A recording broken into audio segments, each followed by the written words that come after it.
Good day all of you. My name is Dr. Shafali Daya. I am working as PGT Chemistry at GSSS Carterpuri, Gurugram. Students, today we'll take class 11 S block elements part 2. Part 2 means alkaline earth metals. In the last video, we have done part 1 alkali metals of the same topic S block elements, right? So, as we have already studied that what are S block elements, बेटा ये वो elements हैं जिनका last electron outer most S orbital में जाता है. Mean to say, I want to clear it once more here in this video. जब जो लास्ट इलेक्ट्रॉन है हमारा वो एस ऑर्बिटल के अंदर एंट्री करता है तो वो वाला जो एलिमेंट है वो एस ब्लॉक एलिमेंट्स में आता है. नाउ वी नो कि एस ऑर्बिटल में सिर्फ 2 इलेक्ट्रॉन्स जा सकते हैं तो एस ब्लॉक के एलिमेंट्स जो होते हैं वो 2 ग्रुप्स के होते हैं, right? Group 1 is alkali metals with configuration S1 and group 2 with alkaline earth metals, that is with the configuration NS2, right? ये दोनों के दोनों जो ग्रुप्स हैं और both of them are metals, right? इन ग्रुप्स के अंदर एस ऑर्बिटल में फर्स्ट और उसके बाद सेकंड के अंदर उसका ऑपोजिट स्पिन का इलेक्ट्रॉन एस ऑर्बिटल को कंप्लीटली फिल कर देता है.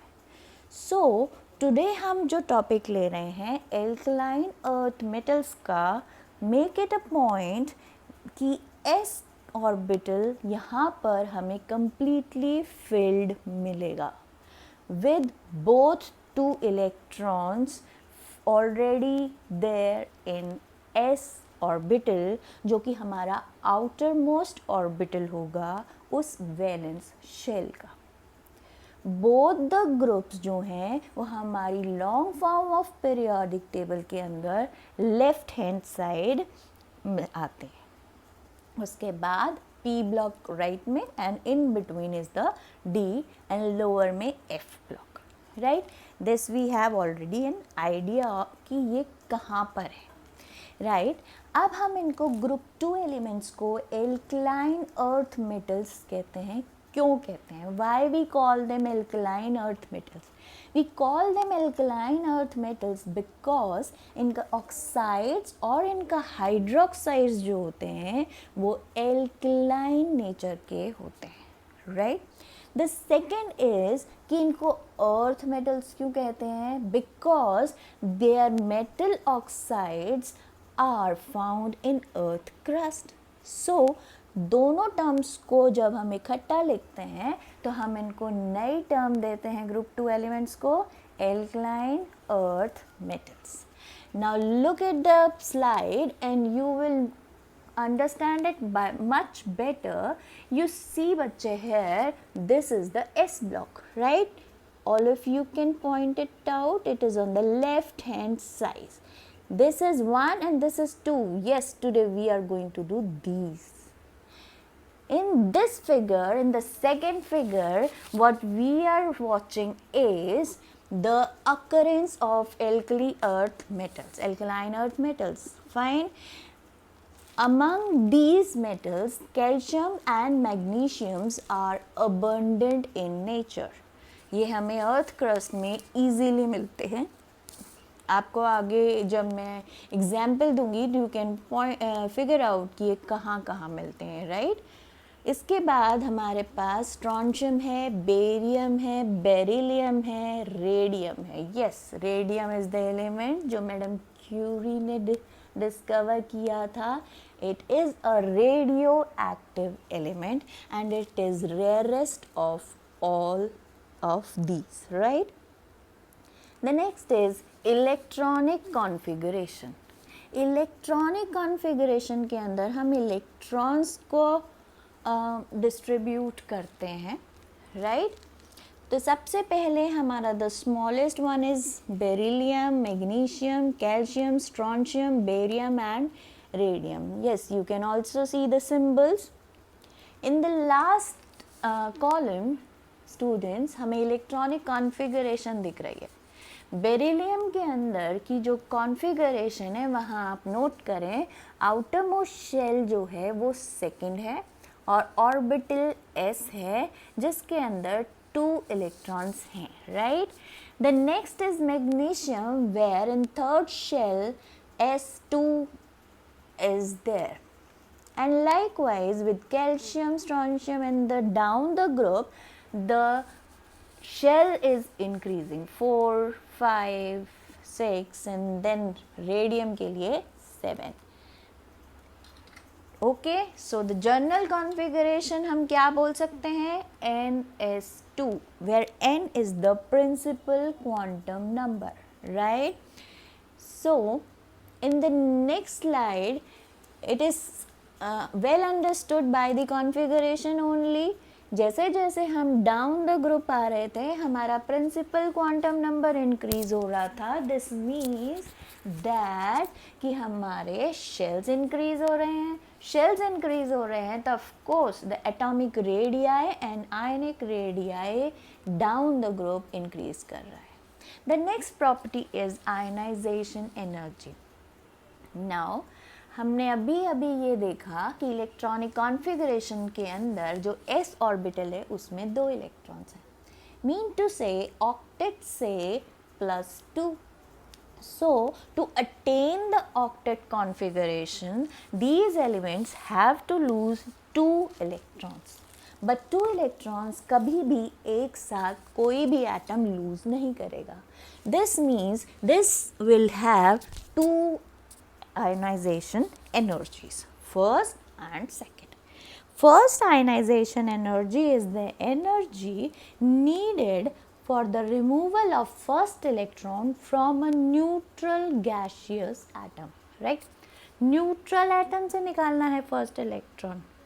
For example, अगर हम Mg से निकालते हैं तो it will be Mg plus, right. For the second ionization energy जो second electron है वो remove करना है from already an ion that is a cation, right. ये बात समझ में आई. तो total ionization energy will be the sum of the first ionization energy and the second ionization energy, right. 2 ionization energy हैं, ionization energy high होगी but still होगी. It will not be like कि energy ज़्यादा हमारे को required है तो हम उसको कटायन ही ना बनने दें. Fine, right. इसका कंक्लूजन ये है कि all of the elements are divalent electropositive metals. They all form cation +2 charged ions, right. Ionization energy needed for the removal of valence electron will be highest for the small beryllium atom. Why? Because beryllium is smaller in size and the charge that is filled by the electron, the outermost electron, is high. That means they'll have high effective nuclear charge. Fine. अब हम इसको explain करें तो हम ये कह सकते हैं कि जो हमारा छोटा हमारा एटम है वो इलेक्ट्रॉन बहुत ही मुश्किल से लूज़ करेगा. Why? Because of high nuclear effect that the electron experience, right. So the energy required to remove an electron from a smaller atom will be more. So the ionization enthalpy for beryllium is highest and that of barium with the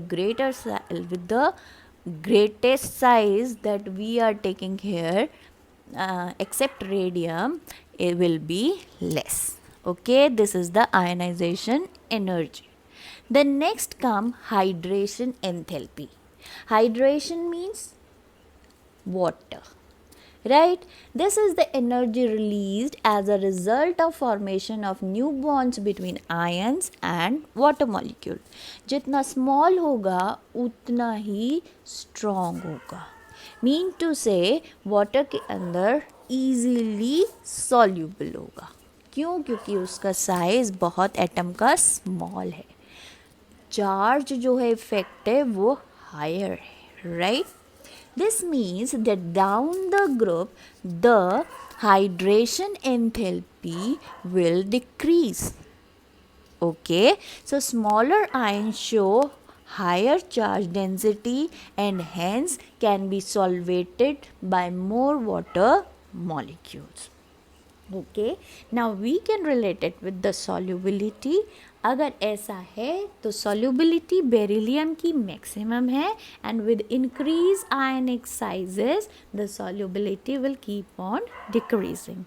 And similarly आप ये भी note करें, ये case alkali के साथ भी है कि एल्कलाइन अर्थ मेटल्स जो होते हैं उनकी हाइड्रेशन एंथैल्पी एल्कली मेटल से भी लार्ज होती है. Why? Because in a period जब हम जाते हैं, in a period, not in the column, in a period जब हम जाते हैं alkali to alkaline metals, alkaline earth metals जो size है वो decrease कर रहा है, right? So the hydration enthalpy of alkaline earth metal is larger than those of alkali metals. The next is physical properties. Physical properties कौन सी properties हैं जो हम उनको कैसे उनकी appearance है, right? They are silvery white, they are soft, they are light metals, right? They are denser. Why come denser? Because their radii is smaller than the alkali metals, so their volume is also smaller and hence the density is high. The second thing is alkaline earth metals जो होते हैं वो hard होते हैं. They have strong metallic bond. Why? Because जो उनका kernel है उसके बाहर उनके valence shell में 2 electrons है और वो जो 2 electrons हैं वो 1 से ज़्यादा bonding करेंगे, right? 2 की बॉन्डिंग ज़्यादा होगी, 2 मेटेलिक बॉन्ड जो बॉन्ड्स बन रहे हैं, सिंगल इलेक्ट्रॉन की कम होगी, so the bonding will be stronger and these metals will be harder. These metals also, like their counterparts alkali, when exposed to oxidizing flame, they show colors. The calcium imparts brick red, strontium देता है crimson, barium देता है glassy green. Okay, the next is the chemical properties. Now chemical properties के अंदर आप ये सबसे पहले नोट कर लें, बेरिलियम जो है उसकी प्रॉपर्टीज पूरे ग्रुप से डिफरेंट है, right? It shows anomalous properties. So in every property you will note it down that beryllium will show some exceptional behavior. Here also with air beryllium and magnesium जो हैं वो kinetically inert होते हैं, right? ये क्यों inert होते हैं? Because in the air they form oxide films on their surface. जो ऑक्साइड फिल्म इनके सरफेस पे बनती है वो इनके अंदर वाले मेटल को फर्दर रिएक्ट होने नहीं देती, राइट? जो फर्स्ट वाली लेयर है बच्चे वो तो हमारी सेक्रीफाइस होगी, एक तरीके से वो ऑक्सीडाइज होगी, लेकिन जो उसके अंदर वाला मेटल है वो प्रोटेक्ट हो गया, वो आगे रिएक्टिविटी शो नहीं करेगा. But beryllium when powdered react to form BeO and Be3N2. Likewise, magnesium and strontium burn in oxygen to form oxide while barium forms peroxide. Beryllium oxide and magnesium oxides जो हैं ये covalent in nature होते हैं, बाकी सारे आयनिक होते हैं ये कोवलेंट हैं. Why? Because they have small size. Beryllium oxide is amphoteric. Magnesium oxide and calcium oxides are weakly basics, while all others are basic. This is the point to be noted here कि beryllium oxide amphoteric है, all others are alkaline. ये मैंने first slide में बताया था आपको कि alkaline earth metals ही इसलिए कहते हैं, but beryllium is an exception, right? The next is reactivity towards water. Water के साथ जो रिएक्टिविटी है उसके अंदर सेम यही है कि down the group reactivity will keep on increasing, while calcium, strontium, barium तो ऐसे एलिमेंट्स हैं जो कोल्ड वाटर के साथ भी रिएक्ट कर देते हैं. इसके बाद है टूवर्ड्स डाईहाइड्रोजन. डाईहाइड्रोजन मतलब H2, राइट. बेरिलियम हाइड्राइड बनता है, ठीक. डायरेक्टली कभी भी ये रिएक्ट नहीं करता बेरिलियम.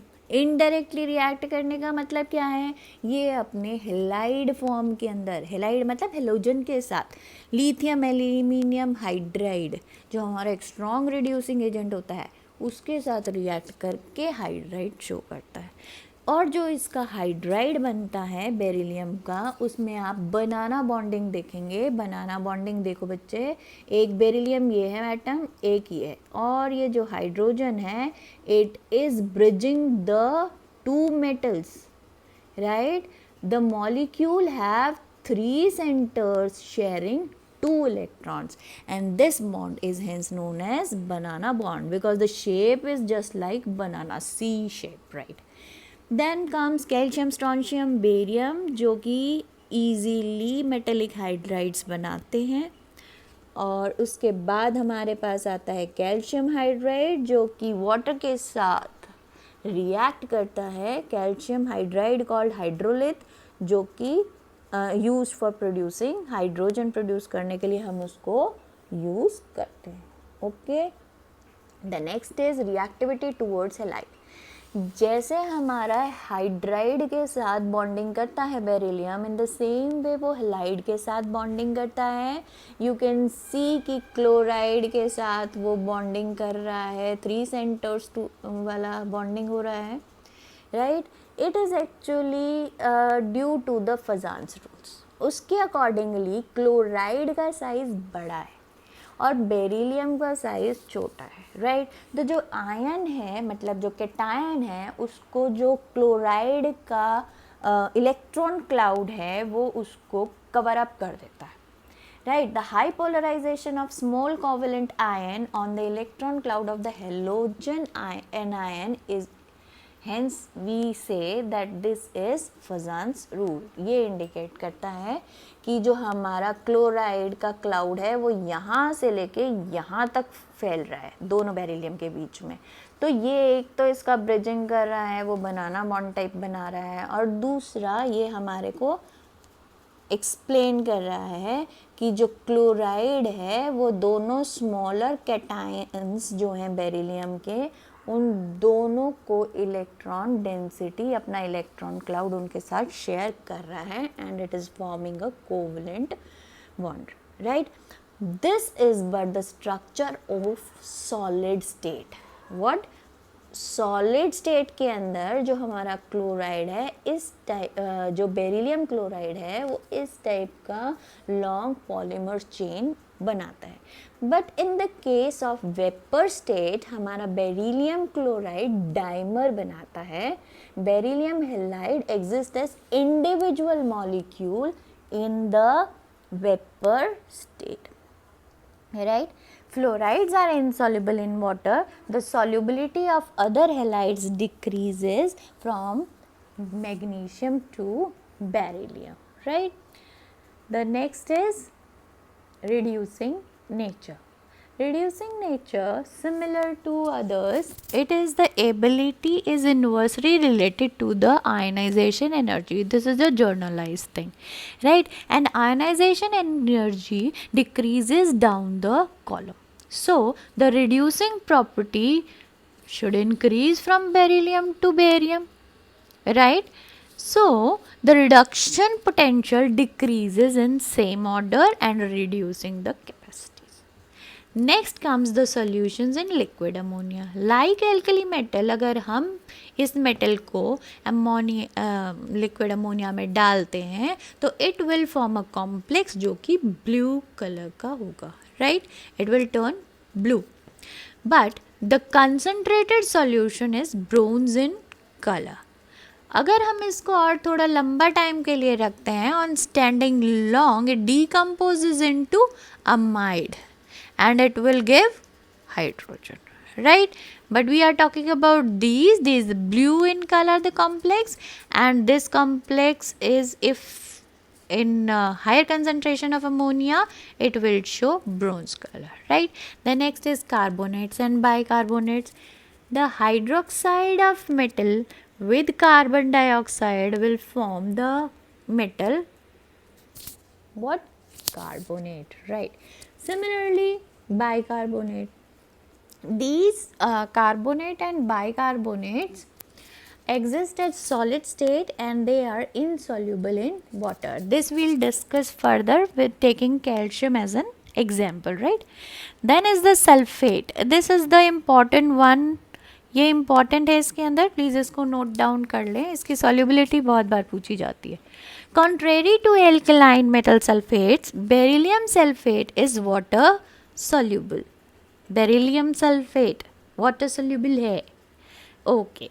The smaller size, क्यों है? The smaller size and the charge density increases the hydration energy of beryllium sulfate, and hence it will show more solubility. So the solubility of beryllium sulfate is greater and barium sulfate is less. This means with increasing lattice energy, the decreasing hydration energy is shown by these sulfates, right? So the solubility decreases from beryllium sulfate to beryllium sulfate to barium sulfate, right? Nitrates क्या होते हैं? NO3.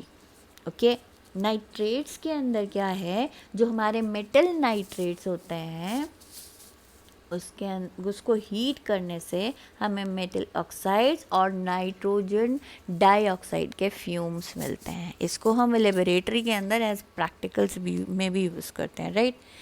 अच्छा, इसके अंदर क्या है कि जो हमारे ऑक्साइड्स हैं, हाइड्रोक्साइड्स हैं, कार्बोनेट्स हैं, जब हम इनको नाइट्रिक एसिड के साथ रिएक्ट कराते हैं तो हमारे को नाइट्रेट्स मिलते हैं. Okay, the next is anomalous properties of beryllium. जो हम इतनी देर से कह रहे थे exception is beryllium. Why it is an exception? Because it shows exceptionally small size. And the next is high polarizing power. These two are the reason why beryllium is different among all the group metals of group 2 metals.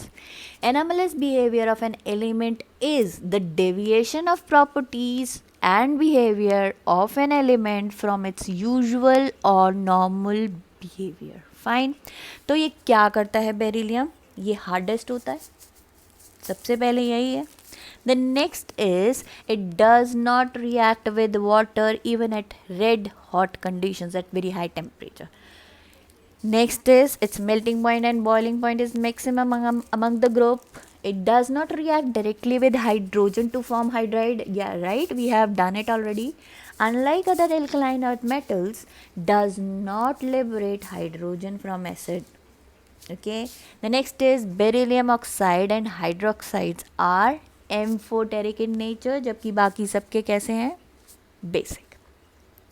Beryllium forms carbide, right, और ये yield करता है methane and not acetylene जैसे बाकी सभी करते हैं on reacting with water. Beryllium nitride is volatile. It does not react with atmospheric nitrogen and oxygen. The next is we'll do diagonal relationship of beryllium and aluminium, right? Diagonal relationship कौन सी relationship है? जो different groups में, जो side wide groups होते हैं उनमें होती है. जैसे लास्ट टाइम हमने लिथियम एंड मैग्नीशियम की पढ़ी थी, जो उनके डायगनल मेटल्स होते हैं और डायगनल एलिमेंट है, उसके साथ उन दोनों की आपस में सेम प्रॉपर्टीज़ होती हैं. क्यों होती हैं? Because their size is almost similar, right? They have similar sizes. Both of them readily are not attacked by acids because both of them forms oxide films like beryllium oxide over beryllium and aluminium oxide over aluminium, right? Halides of both are polyvalent. bridged and of low melting points. Halides are Lewis acids, mean to say they are deficient in the number of electrons. Oxides and hydroxides of beryllium and aluminium are amphoteric. दोनों के amphoteric होते हैं. ये question 1 marks में आता है. Really? Both of them do not react with water even at high temperature. Both form polyvalent bridged hydrides. They are covalent in nature. Water hydrolyzes both nitrides that liberates ammonia. Carbonates of beryllium and aluminium are unstable and both show strong tendency to form complexes, right? All these properties are similar for beryllium and aluminium. Aluminium is from 13th group and beryllium is from 2nd group, but both are showing same properties due to their similar sizes. The next is calcium oxide. Calcium, now these are some of the compounds we are taking of the groups जो कि हम commonly हम देखते हैं, right. Calcium oxide क्या है? Calcium oxide is CaO, right. Calcium oxide को हम क्विकलाइम भी बोलते हैं. फाइन. ये कैसे प्रिपेयर होता है? कैल्शियम कार्बोनेट की जब हम हीटिंग करते हैं तो वो 1070 और 1270 केल्विन टेम्परेचर के ऊपर it will break down into calcium oxide and carbon dioxide. The second thing come is जो मैं आपको शो करना चाहती हूँ वो है what properties is it is white amorphous solid with melting point of 2870 Kelvin. इसका exposure to air है, it absorbs CO2 and moisture form के अंदर जब भी ये कार्बन CO2 को एब्जॉर्ब करती है तो कैल्शियम कार्बोनेट बना लेती है वापस से, और दूसरा अगर वाटर को एब्जॉर्ब करती है मॉइस्चर तो कैल्शियम हाइड्रोक्साइड बना लेती है. फाइन. ये बेसिक है तो ये एसिडिक ऑक्साइड्स के साथ एडअप हो जाती है, मतलब simple addition reaction silica oxide के साथ और फॉस्फेट ऑक्साइड के साथ रिएक्ट करती है. The next is it's uses. Primary material है सीमेंट मैन्युफैक्चरिंग में, दूसरा ये प्यूरिफिकेशन ऑफ शुगर में यूज़ होता है, and the third one is in manufacture of die stuff. अब आप ये नोट कर लीजिए कि एवरी जो भी कंपाउंड हम पढ़ेंगे एग्जाम्पलर इनके इस ग्रुप के, जैसे कैल्शियम ऑक्साइड अभी हम देख रहे हैं, हम ये 3 पॉइंट्स में इसको डिफाइन करना है: preparation, properties and it's uses. Fine. And the first is it's formula and common name. The next is calcium hydroxide. Calcium hydroxide is simple, Ca in the center and 2OH, right? ये कैसे बनता है? Calcium oxide की जब water के साथ, last में हमने इसकी प्रॉपर्टी शो की थी अभी, जब कैल्शियम ऑक्साइड को हम मॉइस्चर में डाल देते हैं तो it forms what? It forms calcium hydroxide. Its common name is what? Slaked lime. Properties क्या है इसकी? प्रॉपर्टी ये है कि it is amorphous solid, sparingly soluble है. CO2 को अगर हम लाइम वाटर से पास करते हैं तो वो मिल्की वाइट हो जाता है. Why? Because calcium hydroxide with carbon dioxide forms calcium carbonate, right. अगर हम एक्सेसिव CO2 को पास करते हैं तो जो हमारा कैल्शियम कार्बोनेट है वो कैल्शियम हाइड्रोजन कार्बोनेट में चेंज हो जाता है, राइट. ये हमारा प्रैक्टिकल था. If anybody of you remember 9th class के अंदर जब हम कार्बन डाइऑक्साइड की प्रेजेंस को शो करते थे कि lime water turns milky, right. Very good. The next is in its aqueous solution is known as lime water, और जो इसका सस्पेंशन है वाटर के अंदर उसको हम मिल्क ऑफ लाइम कहते हैं. इसका यूजेस क्या है? मोर्टार में बिल्डिंग मटेरियल है, राइट. वाइट वॉश के अंदर यूज़ होता है, जिसको हम आपने देखा होगा जब हम सफ़ेदी करते होते हैं तो वो हमारा वाइट वॉश के अंदर यूज़ होता है. Why? Because it is disinfecting nature. In glass making, tanning, sugar purification, bleaching powder and more of the preparation, right. The next is calcium carbonate. calcium carbonate जो होती है वो कैसे होती है? dissolve the mineral in hydrochloric acid, जो भी mineral हमने निकाला उसके बाद हम उसको रिमूव करते हैं, हाइड्रोक्साइड फॉर्मिंग इम्प्यूरिटीज़ हैं जो उनको रिमूव कर देते हैं. उसके बाद हम उसकी प्रेसिपिटेशन करते हैं कैल्शियम कार्बोनेट की अमोनियम कार्बोनेट ऐड करके. ये इसकी प्रॉपर प्यूरी प्रिपरेशन के 3 स्टेप्स हैं, राइट. यहाँ पर हम कार्बोनेट को जब भी हीट करते हैं तो calcium oxide and carbon dioxide में चेंज हो जाता है. इसको हम बेसिकली यूज़ करते हैं as flux in iron extraction and it is also a building material. Okay, next is calcium sulphate. This is plaster of Paris. Calcium sulphate के अंदर हमारे पास जिप्सम है. जिप्सम के पास 2H2O है. जब हम इसको हीट करते हैं एट 393 केल्विन, ये जो 2H2O है ये हाफ H2O बन जाता है and that is what, that is hemi hydrate type. और इसको हम क्या कहते हैं, प्लास्टर ऑफ पेरिस. ये मोनोक्लिनिक क्रिस्टल है और जो और 393 केल्विन के बाद और भी ज़्यादा हम इसको हीट करें तो it will become dead burned plaster. Please note it down क्योंकि 1 मार्क्स के अंदर ऐसे क्वेश्चन आते हैं. यूजेस है to make different things like decorating, chalk making false ceiling, this you know, I think. Then next is what, biological importance. Biologically these are very important. Calcium से जैसे हमारी बोन्स बनी है, ब्लड कोएगुलेशन में use होता है, cell membrane के लिए है. मैग्नीशियम एंजाइम्स में होता है, फोटोसिंथेसिस के किससे होती है, क्लोरोफिल से. क्लोरोफिल के अंदर जो सेंटर मेटल होता है वो मैग्नीशियम होता है, right. Please note them out. Okay, the next is assignment. The very first question is, discuss the solubility and thermal stability of sulfates of alkaline earth metals. इसको हम इस तरीके से भी पूछ सकते हैं, why are beryllium sulphate and magnesium sulphate readily soluble in water while calcium sulfate and strontium and barium are insoluble, right? You can see the example, but हम इसको पहले बहुत अच्छे से explain कर चुके हैं. I think you remember कि बेरिलियम का साइज़ छोटा है, बेरिलियम की हाइड्रेशन ज़्यादा है तो इसलिए उसकी solubility ज़्यादा है. तो इन ये both of these are readily soluble in water while इनका साइज़ इंक्रीज़ हो रहा है डाउन द ग्रुप.